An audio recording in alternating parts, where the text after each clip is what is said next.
Hello everyone, welcome to my channel. आपको पता है कि सीटेट के नोटिफिकेशन आउट हो चुका है और जो भी बच्चे अपना प्रिपरेशन कर रहे हैं नाउ गेट रेडी, क्योंकि मात्र आपके पास में सिर्फ 2 महीने रह गए हैं प्रिपरेशन के लिए। तो आज जो हमारा टॉपिक है वो एनवायरमेंटल स्टडीज़ का टॉपिक है, जिसमें हम जो हमारे एनवायरनमेंट की कंजर्वेशन के लिए जो एक्ट्स बने थे उसके बारे में हम बात करेंगे। कुछ इंटरनेशनल लेवल पे मूवमेंट्स हुए थे जिसकी शॉर्ट वीडियो मैंने ऑलरेडी अपलोड कर दी है, आप उसे चेकआउट कर सकते हो, उसका स्क्रीनशॉट ले सकते हो और उसे लर्न कर सकते हो। एंड नाउ इट्स टर्न, कुछ मूवमेंट्स हमारे जो थे एनवायरनमेंट के कंजर्वेशन के लिए इंडिया में चले थे, हम उसके बारे में हम बात करेंगे। तो ये एनवायरनमेंट कंजर्वेशन एक्ट्स होते क्या हैं? तो जब भी कोई भी हमारे एनवायरनमेंट में ऐसी चीज़ें होती हैं जिससे हमारे एनवायरनमेंट को और उससे रिलेटेड आसपास के लोगों को थोड़ी सी भी क्षति पहुंचती है या उनको हार्म होता है, तो वो लोग उसके अगेंस्ट जब कुछ मूवमेंट निकालते हैं तो वो सारे जो हमारे मूवमेंट्स होते हैं उन्हें हम एनवायरमेंटल मूवमेंट्स कहते हैं। ठीक है। और एक्ट्स क्या होते हैं? एनवायरमेंटल एक्ट्स हमारे वो होते हैं जो कि आपका जो भी गवर्नमेंट होती है, चाहे यूएन के द्वारा या बहुत सारी कंट्रीज़ मिलके जो एक्ट्स बनाती हैं जिससे हम प्रोटेक्शन कर सकें अपने एनवायरनमेंट का, वो सारे जो होते हैं हमारे एक्ट्स होते हैं।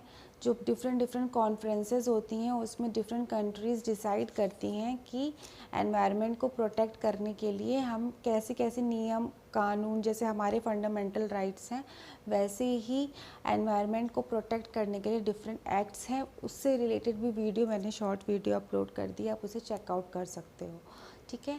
तो अब आज हम बात करेंगे एनवायरनमेंट कंजर्वेशन के लिए जो मूवमेंट्स हमारे इंडिया में चलाए गए थे, हम उसके बारे में बात करेंगे। तो एनवायरनमेंट जो कंजर्वेशन मूवमेंट्स जो हैं हमारे डिफरेंट जगहों पे हमारे चलाए गए थे, जिसमें पहला हमारा जो है वो चिपको मूवमेंट है। चिपको मूवमेंट जो है हमारा सुंदर लाल बहुगुणा के द्वारा चलाया गया था और ये प्लेस था हमारा उत्तराखंड में, जो 1973 में चलाया गया था। Now the second is Appiko movement, जो पांडुरंग हेगड़े द्वारा लीड किया गया था कर्नाटका में, और ये हमारा 1983 में हुआ था। Now the third one is Narmada movement. Narmada movement जो हमारा चलाया गया था वो बाबा आमटे द्वारा और मेधा पाटेकर द्वारा गुजरात में 1989 में चलाया गया था।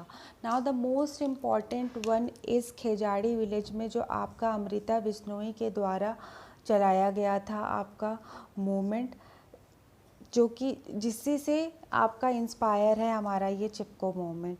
ठीक है। तो जो हमारे एनसीईआरटी में जिक्र किया गया है वो अमृता बिश्नोई द्वारा खेजाड़ी ट्री को बचाने के लिए जो बहुत सारी लेडीज़ ने अपनी जान गंवा दी थी उसके बारे में जिक्र किया गया है, जिससे क्वेश्चन हमेशा बनता ही बनता है। तो ये बिश्नोई मूवमेंट क्या था कि जो हमारे राजस्थान जोधपुर के जो राजा थे उन्हें अपना एक महल बनाना था, तो उसके लिए उन्होंने अपने सैनिकों को आदेश दिया था कि वो जाके कि जो खेजाड़ी ट्रीज़ हैं उनको कट आउट करके लेके आएँ और उससे उन्हें कुछ कारीगर काम कराना था। बट जो वहाँ के लोकल पीपल थे उन्होंने, जिसको अमृता बिश्नोई ने लीड किया था और इसका उन्होंने विरोध किया, वो उसके सामने खड़े हो गए और उन्होंने यहाँ तक अपनी जान भी गंवा दी। बाद में जब राजा को इस बारे में पता चला था कि ऐसा सब कुछ वो कर रहे हैं तो उन्होंने ये पेड़ काटने से मना कर दिया था। तो ऐसे लोग भी हुए हैं जो प्लांट्स के कंजर्वेशन के लिए जिन्होंने अपनी जान तक दे दी है। बट आज देखिए, आज हम लोग हैं कि एक प्लांट लगा लें वही बड़ी बात है। तो ये पॉइंट आपका बहुत इम्पॉर्टेंट है, इससे आपके क्वेश्चन हमेशा बन जाते हैं। अब तो शिफ्ट्स में पेपर होते हैं तो किसी न किसी शिफ्ट में ये पॉइंट मिल सकता है। ठीक है। तो ये नर्मदा मूवमेंट आपका क्या था? नर्मदा मूवमेंट जो था वो डैम के कंजर्वेशन, डैम के कंस्ट्रक्शन के अगेंस्ट था, जिससे कि बहुत सारे विलेजर्स को उससे हार्म पहुंचता, इसलिए उन्होंने इसका विरोध किया था। एंड चिपको मूवमेंट में यही था कि उत्तराखंड में आपके जो थे कुछ फॉरेस्ट एरिया था जहाँ के ट्राइबल पीपल्स ने बोला था कि हमें यहाँ की जो लकड़ियाँ यहाँ पे जो यूज़ नहीं होती हैं, सूख जाती है, क्या हम उसको यूज़ कर सकते हैं। तो वहाँ के जो फॉरेस्ट ऑफिसर्स थे उन्होंने उसका मना कर दिया। बट आफ्टर फ्यू डेज़ जब उन्हें ये पता चला, उनके संज्ञान में ये बात आई कि वो पर्टिकुलर उनके ही फॉरेस्ट एरियाज़ को क्या कर रहे हैं कि उन्होंने किसी प्राइवेट कंपनी को दे दिया कि वो वहाँ का जो है वो कट करके ट्रीज़ को यूज़ कर सकते हैं। तो उन्होंने उसके अगेंस्ट आंदोलन चलाया था, जिसे हमने चिपको मूवमेंट बोला था।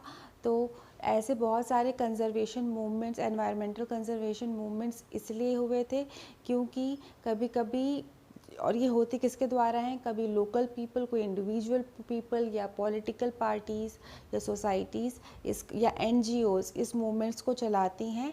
जो भी एक्ट अगर होता है फॉर इंडस्ट्रियल पर्पस या फॉर कोई भी आपका कंस्ट्रक्शन पर्पस, कोई भी पर्पस के लिए जब एक्ट होता है जिससे हमारी जो है एनवायरमेंटल कॉस्ट जो है वो हमारी हार्म होती है, उसको बचाने के लिए कुछ मूवमेंट्स जो होते हैं जागरूक लोगों के द्वारा किया जाता है, उसे हम एनवायरमेंटल मूवमेंट्स कहते हैं। तो ये कुछ इम्पॉर्टेंट मूवमेंट्स हैं, जैसे चिपको मूवमेंट हो गया, और ये आपका कुछ मूवमेंट्स हैं जो एनवायरमेंटल के कंजर्वेशन के लिए किए गए थे। I hope you like this video, so like, share and do subscribe, because आपके एक सब्सक्राइब से, शेयर से मोटिवेशन मिलता है। If you want any suggestion, if you want to give any suggestion, so you can comment it in the comment section. And इससे related PDF आपको चाहिए होगी, नोट्स चाहिए होंगे, so you can also let me know. तो thanks for watching, thanks.